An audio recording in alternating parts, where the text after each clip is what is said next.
नमस्कार। सरस्वती भंडार में आपका स्वागत है।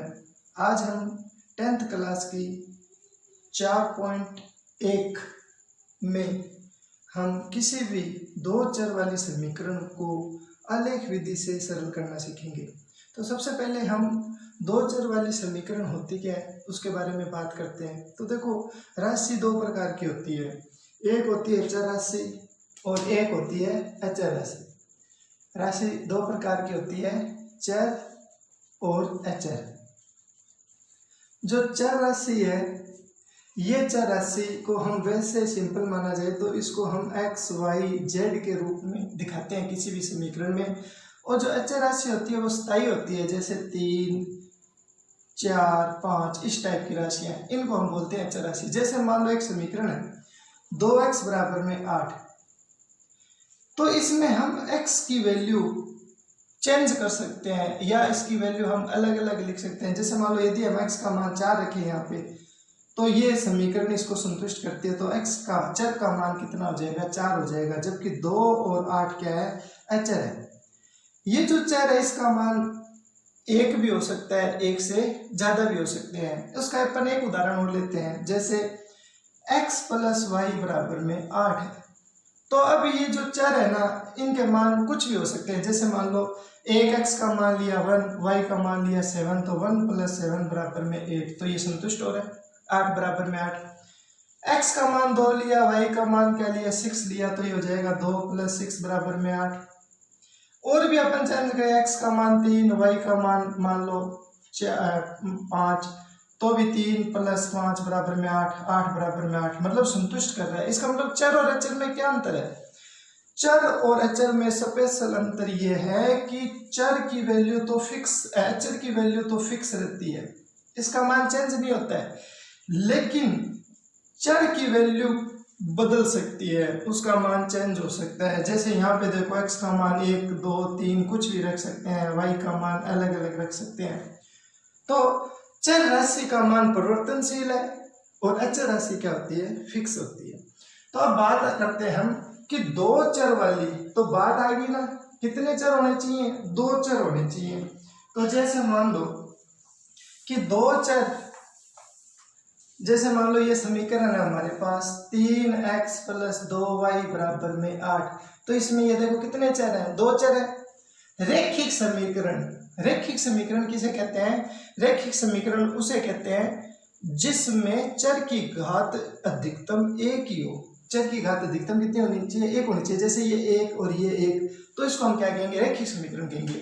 और यदि ऐसे आ जाए x² + y² बराबर में 8, तो अब ये रैखिक समीकरण नहीं है।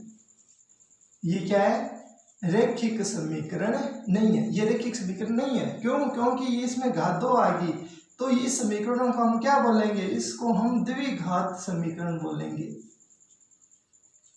क्योंकि घात कितनी है, 2 है। तो इसमें लिखा हुआ है कि 2 चर, तो 2 चर आ गए, और रैखिक का मतलब क्या होना चाहिए, घात 1 होनी चाहिए। तो इसको हम बोलते हैं 2 चर वाली रैखिक समीकरण। और इस रैखिक समीकरण को जब हम ग्राफ में प्रदर्शित करते हैं तो हमें एक क्या प्राप्त होती है, एक सरल रेखा प्राप्त होती है। कैसे भी आ सकती है सरल रेखा। तो अब हम बात करते हैं कि 2 चर वाली जो समीकरण होती है उसका मानक रूप क्या है या व्यापक रूप क्या है। तो 2 चर वाली समीकरण का व्यापक रूप होता है a1x + b1y + c1 बराबर में 0। और एक मान लो मैंने एक रेखा और ले ली, a2x + b2y + c2 बराबर में 0। ये हमारे पास एक 2 चरों वाली समीकरण का एक युग्म है। इस युग्म की सहायता से हम ये पता लगा सकते हैं कि ये युग्म किस प्रकार से जाएगा। इसको, इन दोनों रेखाओं को जब हम निर्देशांक ज्यामिति में ड्रा करेंगे तो 3 संभावनाएं संभावित है। कौन कौन सी है कि एक तो दोनों रेखाएं एक दूसरे को किसी बिंदु पर प्रतिच्छेद कर सकती है, या फिर दोनों रेखाएं एक ही रेखा पर स्थित हो, दोनों रेखाएं संपाती हो, और या फिर क्या हो सकता है, दोनों रेखाएं परस्पर क्या हो, समांतर हो। 3 कंडीशनें हो सकती है। और इन 3 कंडीशनों को हम इसको देखते ही बता सकते हैं कि ये 3 कंडीशनें किस प्रकार से होगी। तो सबसे पहली कंडीशन आती है, कंडीशन नंबर 1, हम किसी भी दी गई समीकरण, ये जो समीकरण युग्म है, इन समीकरण युग्म की तुलना इन समीकरणों से करेंगे और फिर हम ये देखेंगे कि a1 बटा a2 और b1 बटा b2 का अनुपात बराबर है क्या। यदि इनका अनुपात बराबर होता नहीं है तो दोनों, ये जो दोनों रेखाएं हैं, तो हम ये कहेंगे कि दोनों रेखाएं क्या करेगी, प्रतिच्छेद करेगी। और जब दोनों रेखाएं प्रतिच्छेद करती है ना, तो जिस बिंदु पर वो प्रतिच्छेद करती है वो उभयनिष्ठ बिंदु उसका हल कहलाता है। तो उस कंडीशन में हमें कितने हल प्राप्त होंगे, एक हल प्राप्त होगा। इसी हल को हम दूसरी भाषा में बोलते हैं अद्वितीय हल। हमें क्या हल प्राप्त होगा, अद्वितीय हल प्राप्त होगा। सेकंड कंडीशन, यदि a1 बटा a2, b1 बटा b2 और c1 बटा c2, यदि इन तीनों का अनुपात बराबर हो तो इस कंडीशन में दोनों रेखाएं क्या होगी, संपाती होगी। और जब एक रेखा दूसरी रेखा के ऊपर ही हो तो जो बिंदु उभयनिष्ठ उनकी संख्या कितनी होती है, अनंत होती है। उस कंडीशन में जो हमें हल प्राप्त होते हैं वो कितने हल प्राप्त होते हैं, अनंत हल। हल से क्या मतलब है, हल सॉल्यूशन, हल से ये मतलब है कि जो बिंदु उभयनिष्ठ है दोनों लाइनों में वही उनका क्या है, हल है। मतलब ऐसा बिंदु जो एक समय में इन दोनों समीकरणों को संतुष्ट करे वो उसका हल कहलाता है।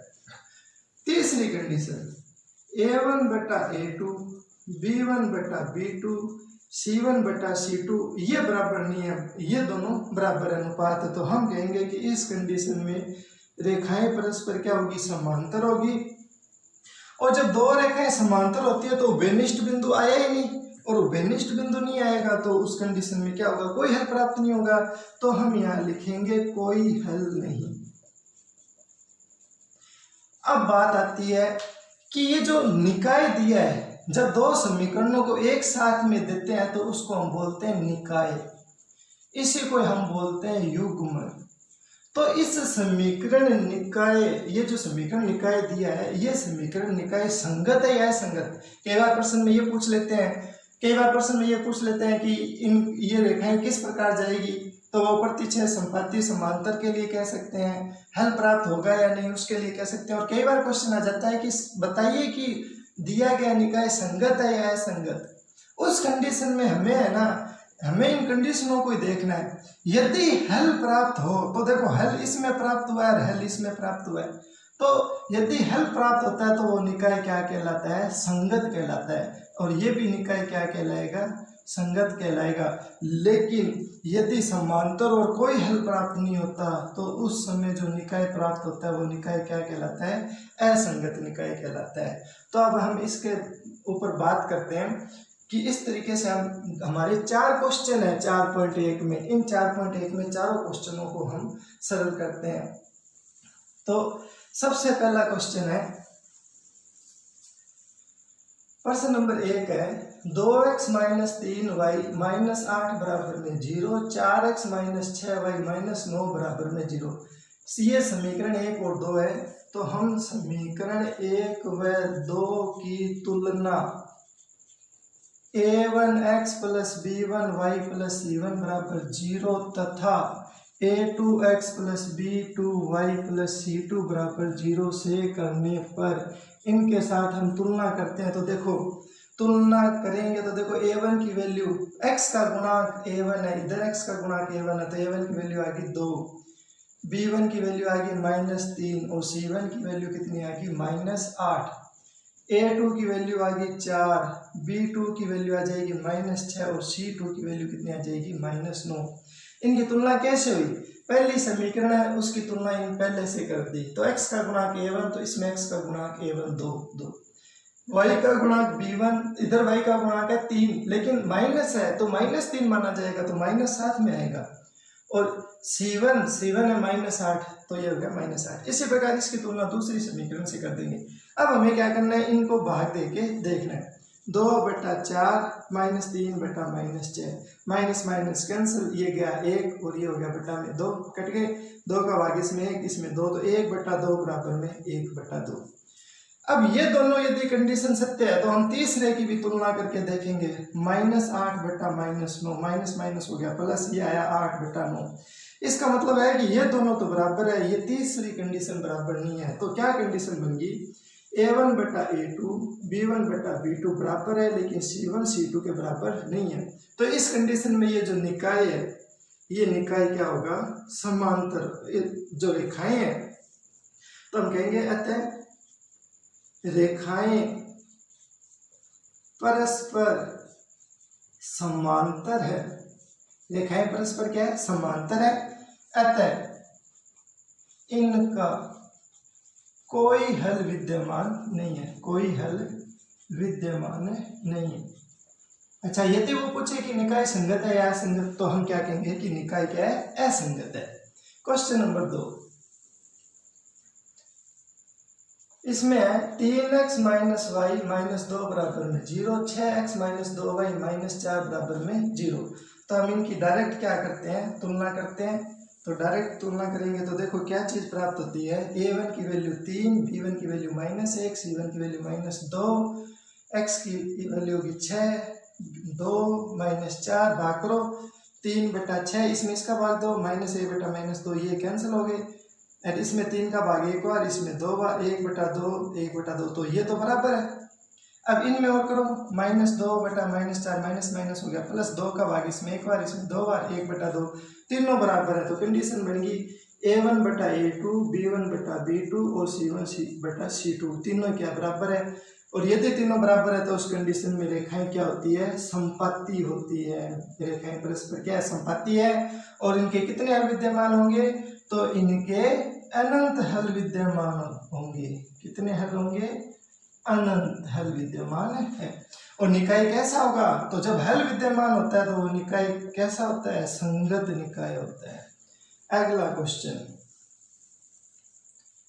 प्रश्न number 3, 2x minus 2y minus 2 बराबर में 0, 4x माइनस 4y माइनस 5 बराबर में 0। तुलना करो, 2 माइनस 2 माइनस 2, 4 माइनस 4 माइनस 5, 2 बटा 4 माइनस 2 बटा -4 माइनस 2 बटा -5। देखो माइनस माइनस प्लस, तो ये तो बराबर है, 2 बटा 4 बराबर में 2 बटा 4, ये माइनस माइनस प्लस, तो ये 2 बटा 5, ये बराबर नहीं है, ये नहीं है। तो इस समय रेखाएं क्या होगी, समांतर होगी। और कितने हल प्राप्त होंगे, तो हम लिखेंगे कोई हल प्राप्त विद्यमान नहीं है, और निकाय क्या हो जाएगा, असंगत हो जाएगा। इसके बाद में एक लास्ट क्वेश्चन और है, 4 बटा 3x प्लस 2y माइनस 8 बराबर में 0, या बराबर में 8 बराबर में 0, 2x प्लस 3y बराबर में 12। यहाँ पर ये चीज़ देखो अपने को कुछ अलग लग रही है, तो इसमें हम क्या करेंगे, लघुत्तम लेंगे। तो लघुत्तम कितना आएगा, 3 आएगा। तो 4x, इसको 3 से गुना हो जाएगा, 6y बराबर में 8, इधर क्रॉस मल्टीपल कर दो, तो 4x प्लस 6y बराबर में 8 दिए 24, प्लस का 24 इधर लेके आओगे तो क्या हो जाएगा, माइनस का 24 बराबर में 0। ये समीकरण 1, ये समीकरण 2, तुलना कर दो, 4 6 माइनस 24, इधर तुलना कर दो, 2 3 माइनस 12, इसको -12 बराबर में 0 लिख लेना। भाग दो, 4 बटा 2 6 बटा 3 माइनस 24 बटा -12, माइनस माइनस प्लस, इनको सरल करो, तो ये 2, इसको सरल करो, 2, इसको सरल करो, 2 तीनों बराबर है, तो ये हो जाएगा तीनों बराबर। तो रेखाएं क्या हो जाएगी, रेखाएं हो जाएगी संपाती। और रेखाएं संपाती होती है तो उसके कितने हल प्राप्त होते हैं, अनंत हल विद्यमान हैं। और हल यदि विद्यमान होता है तो वो निकाय क्या होता है, संगत होता है। तो हमारी आज 4.1 में हमने ये जो क्वेश्चन किया, इसके बाद में नेक्स्ट वीडियो में हम ग्राफ विधि की सहायता से किसी भी द्विचर समीकरण को कैसे सरल करते हैं, द्विचर रैखिक समीकरण को कैसे सरल करते हैं, उसके लिए हम करेंगे। यदि वीडियो आपको समझ आई है तो उसको लाइक और शेयर जरूर करना। धन्यवाद।